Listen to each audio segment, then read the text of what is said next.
রাতে বাড়ি ফেরার সময় রাস্তার পাশে ফেলে যাওয়া লাশ দেখে ওয়াজিহার অবস্থা খুব খারাপ। ফারাজ নাকে হাত দিয়ে চেক করতেই দেখে শ্বাস চলছে।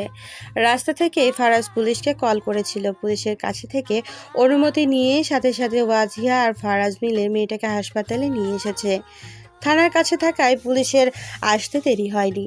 ওয়াজিহা নিজেও তার ভাইকে কল করে হাসপাতালে আসতে বলেছে। ওয়াজিহাকে বাইরে বসিয়ে রেখে ফারাজ রোগীর কাছে চলে যায়। তার এখন ইমিডিয়েট চিকিৎসার প্রয়োজন। ওয়াজিহা বাইরে বসে মনে মনে কিছু আওড়াচ্ছিল। স্পষ্ট মনে হতেই পুলিশকে জানিয়ে সে হাসপাতাল থেকে বেরিয়ে আসে। ততক্ষণে ওয়াহাজ চলে এসেছে। হাসপাতাল থেকে বের হয়েই ভাইকে দেখে ওয়াজিহা এক প্রকার দৌড়ে ভাইয়ের কাছে আসে। ওয়াহাজের দুই বাহু ধরে ওয়াজিহা বলে ওঠে, ভাইয়া, আমাদের এক্ষুনি বের হতে হবে। আমি তোমাকে একটা গাড়ির নাম্বার বলছি, তুমি প্লিজ খবর নিয়ে দেখো গাড়িটা কার। শান্ত হও তুমি। এত রাতে আমরা কোথায় যাব? সময় দেখেছো তুমি? কোনো কিছুতে তাড়াহুড়ো করতে নেই। তুমি দেখেছো গাড়িতে কতজন ছিল? যখন মেয়েটাকে ফেলে দিয়েছিল তখন দুজনকে দেখা গিয়েছিল, আর একজন ড্রাইভার ছিল। তোমাকে দেখেও সেখানে ফেললো মেয়েটাকে? আমি গেটের ভেতরে গিয়েছিলাম, বাইরে বের হতে হতেই গাড়িটা চলে গেল। আমি তখন গাড়ির নাম্বার দেখেছি। ওয়াজিহা গাড়ির নাম্বার জানলে ওয়াহাজ সাথে সাথে গাড়ির ডিটেলস জানার জন্য কাউকে কল করে। ওপাশ থেকে জানায় আগামীকাল সকালের মধ্যে জানিয়ে দেবে। ওয়াহাজ সম্মতি জানিয়ে কলটা কেটে ওয়াহাজ বেলাকে উদ্দেশ্য করে বলে, শোনো, একটা কথা বলি। এই সমস্যাটা পারিবারিক কোনো সমস্যা না। ফারাজ আমাকে কল দিয়েছিল। সে জানিয়েছে এটা ধর্ষণের কেস।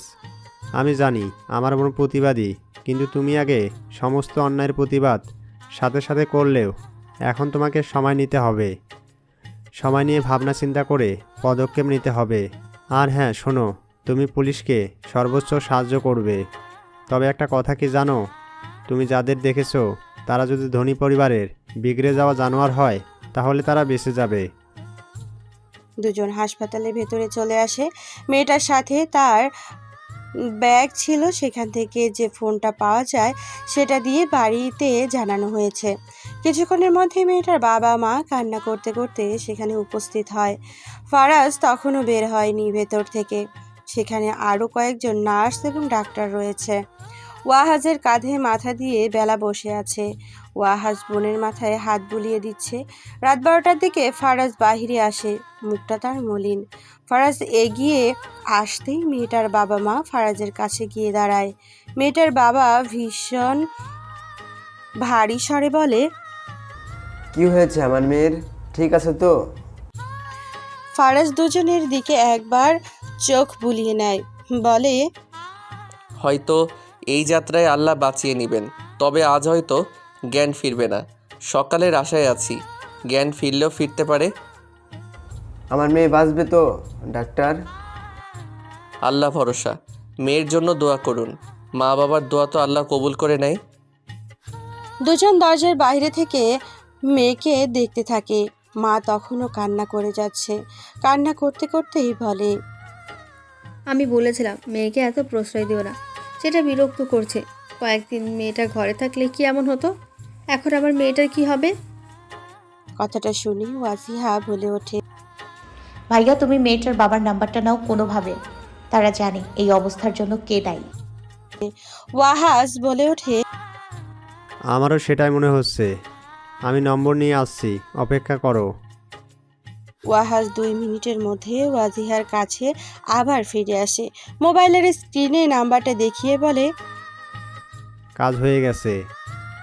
ওয়াজিহা দীর্ঘশ্বাস ফেলে কঠোর কণ্ঠে বলে ওঠে, ভাইয়া, আমি যদি তোমার অফারে রাজি হই, আমি আবার পুরনো সেই দমে না যাওয়া আমিটাকে জাগিয়ে তুলি।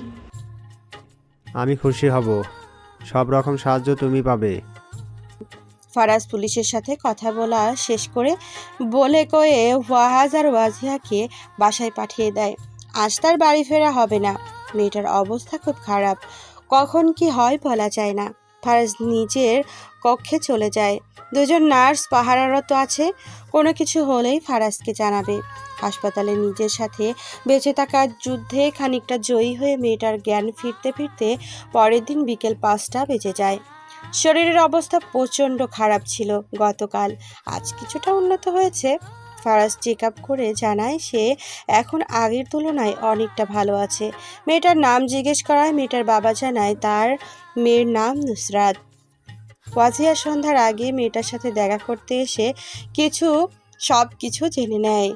তখনই বাহির থেকে একজন এসে জানায় গতকাল রাতে মেয়েটার সাথে যে 3জন ছিল তারা পুলিশের হাতে ধরা পড়েছে।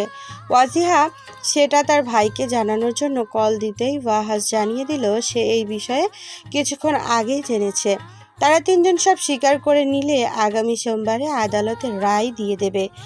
সময় পানির মতো প্রবাহের মতো অতি দ্রুত প্রবাহিত হলো। সকাল সকাল ওয়াহাজ বেরিয়ে গেছে আদালতের উদ্দেশ্যে।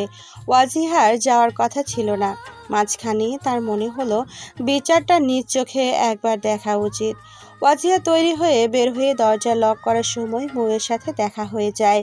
ওয়াজিহা দরজা লক করে মৌকে দেখে বলে, কোথাও যাচ্ছ আপু? হ্যাঁ, হাসপাতালে যাচ্ছিলাম একটু। তুমি কোথায় যাচ্ছ?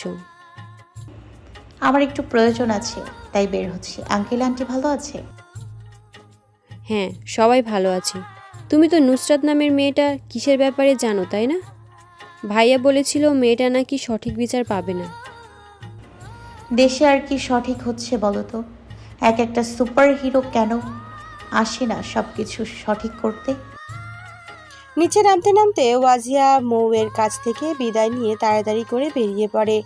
বাইরে এসে একটা রিক্সা নিয়ে বাস স্টপেজে চলে আসে।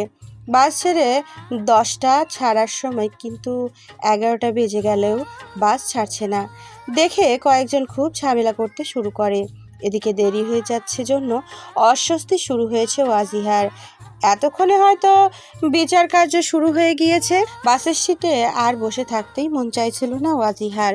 বাস ছাড়তে দেরি হচ্ছে দেখে পেছনের সিটে বসা মধ্যবয়স্ক এক মহিলাকে ওয়াজিহা জিজ্ঞেস করে, আন্টি, বাস ছাড়তে এত দেরি করছে কেন? এখানে কোন যেন নেতার ছোট ভাই নাকি বাসে যাবে, তার আসতে দেরি হচ্ছে জন্য বাসও ছাড়ছে না। বিষয়টা একদমই ভালো লাগে না জন্য সিট থেকে উঠে ড্রাইভারকে নিজের সমস্যার কথা বলতে যাবে, তখনই বাহির থেকে যার আসার কথা ছিল সে পৌঁছে গেছে। অজিয়া চুপচাপ নিজের সিটে বসে যায়। 2 মিনিটের মাথায় কেউ এসে তার পাশে বসে। সাথে আরেকজন লোক আরেক সারিতে এক সিটে পেছনে বসে। বাস ছাড়ছে প্রায় আধা ঘন্টা। ওয়াজিহার পাশে বসা লোকটা বারবার তার কাঁধে মাথা রাখছে। সে বারবার সরিয়ে দেওয়া সত্ত্বেও লোকটা বারবার সেটা করেই যাচ্ছে। ওয়াজিহা বেশ বুঝতে পারছে লোকটা ইচ্ছে করেই এমন করছে, কারণ তার পাশে বসার পর থেকেই অন্যরকম করে আর চোখে দেখছিল তাকে। এখন ঘুমানোর অভিনয় করে বারবার ওয়াজিহাকে স্পর্শ করছে। ওয়াজিহা ব্যাগ থেকে সেফটি পিন বের করে বাম হাতে রেখে ডান হাত দিয়ে আবারও লোকটার মাথা উঠিয়ে দেয়। সেফটি পিনটা কাঁধে লাগিয়ে সেটা না আটকে ওভাবেই খুলে রাখে। মিনিট 2-এর মধ্যে লোকটা আবারও ওয়াজিহার কাঁধে মাথা রাখতেই চিৎকার দিয়ে ওঠে। বাসের সবাই তৎক্ষণাৎ সেদিকে তাকায়। আপনি এটা ইচ্ছে করে করেছেন, তাই না? কি ইচ্ছে করেছিল? সেফটি পিন তো আগে ছিল না এখানে, আপনি মাত্র এখানে রেখেছেন। ওয়াজিহা এখনো নিশ্চুপ হয়ে বসে আছে। লোকটা নিজের কপালের পাশ থেকে ধীরে ধীরে সেটা খুলে রাগী চোখে ওয়াজিহার দিকে তাকায়। লোকটার কথায় ওয়াজিহা নিশ্চিত হয়ে যায় তার মনে যে এতক্ষণ ঘুমের ভান ধরে নারীর শরীর স্পর্শ করছিল। ওয়াজিহা তার দিকে তাকিয়ে চোয়াল শক্ত করে বাম গালে চর বসিয়ে দেয়। আশেপাশের মানুষ সার্কাস দেখার মতো সেই দিকে দেখছে। বেলার পাশে বসা লোকটা গালে হাত দিয়ে রক্তবর্ণ চোখে তার দিকে তাকিয়ে আছে। এক পর্যায়ে সে বেলার দিকে চর দেওয়ার জন্য হাত এগোতেই বেলা দ্বিতীয়বারের মতো চর দেয়। আশেপাশে কয়েকজন সেদিকে এগিয়ে সে দুজনের বিবাদ থামাতে চায়। কি হয়েছে জানতে চাইলে বেলা বলে,